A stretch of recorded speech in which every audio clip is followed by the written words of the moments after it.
Halo, Assalamualaikum warahmatullahi wabarakatuh. Bertemu lagi bersama saya Putri Rahayu dari kelas Manajemen 20G dengan nomor NIM 202000800229.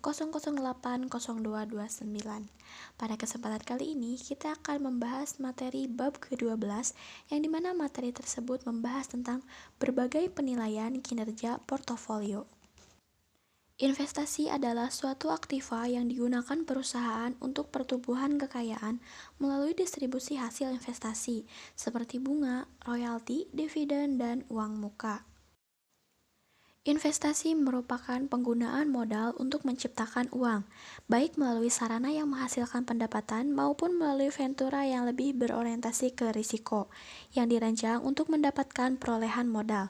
Dasar keputusan investasi adalah return, yaitu tingkat keuntungan yang diperoleh dari investasi.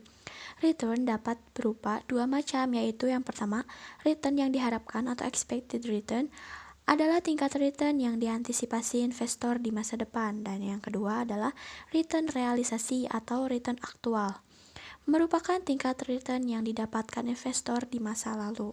Dalam melakukan penilaian return suatu investasi, hal-hal yang perlu diperhatikan meliputi: yang pertama, terdapat capital gain atau loss, yang kedua yield, yang ketiga expected return.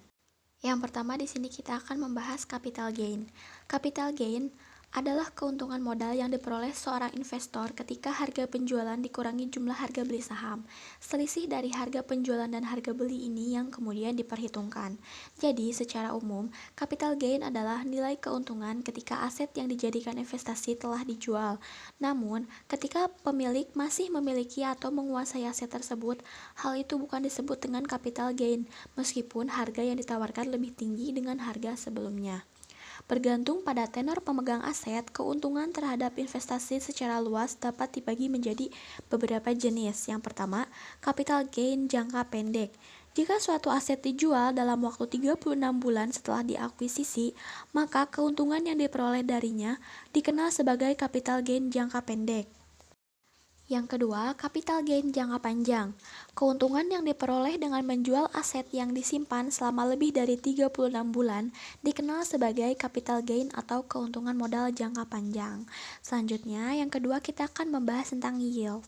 Yield adalah istilah yang merujuk pada keuntungan yang diberikan oleh sebuah saham pada pemegangnya. Yield memiliki jenis yang berbeda-beda, khususnya yang berhubungan dengan investasi. Semua yield ini bisa digunakan sebagai pertimbangan sebelum memutuskan berinvestasi. Yang pertama, terdapat current yield. Current yield adalah keuntungan yang didapatkan saat ini. Kemudian terdapat yield dividend. Yield dividend merupakan persentase dari nilai dividen atau bagi hasil yang diberikan dan harga saham per lembarnya. Dan yang ketiga ada yield to maturity. Yield to maturity adalah perhitungan hasil investasi yang didapatkan oleh investor dari awal sampai masa tenor obligasinya berakhir. Kemudian yang terakhir atau yang ketiga terdapat expected return. Expected return atau return yang diharapkan merupakan perhitungan penting dalam penilaian valuation sekuritas. Ketika suatu risiko investasi tinggi, maka bisa diturunkan dengan cara diversifikasi. Diversifikasi adalah menambahkan sejumlah aset yang saling tidak berkolerasi dalam suatu portofolio. Diversifikasi bisa dilakukan dengan yang pertama, diversifikasi random, yaitu dengan memilih aset yang akan dimasukkan dalam portofolio secara acak. Yang kedua, diversifikasi model Markowitz, yaitu memilih aset yang akan dimasukkan dalam portofolio berdasar berbagai informasi dan karakteristik aset. Portofolio merupakan kombinasi atau gabungan atau sekumpulan aset, baik berupa aset real maupun aset finansial yang dimiliki oleh investor. Hakikat pembentukan portofolio adalah untuk mengurangi risiko dengan jalan diversifikasi. Caranya adalah dengan mengalokasikan sejumlah dana pada berbagai alternatif investasi yang berkorelasi negatif. Penilaian kinerja portofolio bisa dilakukan dengan 3 metode, yaitu Index Sharpe, Index Trainer, dan Index Jensen. Yang pertama di sini terdapat Index Sharpe. Index Sharpe diukur dengan cara membandingkan antara premi resiko portofolio dengan resiko portofolio yang dinyatakan dengan standar deviasi dikurangi total resiko. Premi resiko portofolio adalah selisih rata-rata tingkat pengembalian portofolio dengan rata-rata tingkat bunga bebas resiko. Selanjutnya terdapat Index Trainer. Indeks Trainor diukur dengan cara membandingkan antara premi resiko portofolio dengan resiko portofolio yang dinyatakan dengan beta. Beta adalah resiko pasar atau resiko sistematis. Indeks Trainor didapat dengan menghitung kemiringan atau slope garis yang menghubungkan portofolio yang beresiko dengan resiko pasar.